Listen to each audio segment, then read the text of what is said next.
বগুড়াকে দেশের 13তম city corporation হিসেবে ঘোষণা করবেন। কাল বগুড়ায় যাচ্ছেন প্রধানমন্ত্রী তারেক রহমান, ঘোষণা দেবেন বগুড়া সিটি কর্পোরেশনের প্রধানমন্ত্রী। সোমবার বগুড়া সিটি কর্পোরেশন উদ্বোধন করবেন প্রধানমন্ত্রী।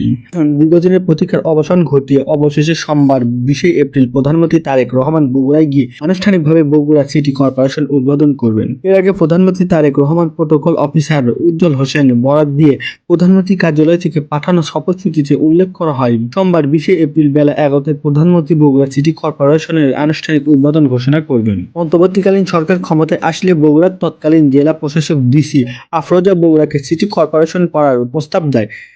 এরপর এক চিঠিতে বগুড়া পৌরসভাকে সিটি কর্পোরেশন উন্নতি করার জন্য গণভিত্তিক জারি ও স্থায়ী বাসিন্দাদের মতামত ও আপত্তি নিষ্পত্তি করে চূড়ান্ত প্রতিবেদন পাঠানো হয়। পরে গত বছরের 20 অক্টোবর স্থানীয় সরকার মন্ত্রণালয়ের যুগ্ম সচিব আব্দুল খায়ের মোহাম্মদ হাফিজুল্লাহ খান পৌরসভার বিভিন্ন কার্যক্রম পরিদর্শন করতে এসে জানায় 2025 সালের ডিসেম্বর বিজয় দিবসের আগে সিটি কর্পোরেশন ঘোষণা করা হবে, কিন্তু পরে আর সেটিও হয়নি।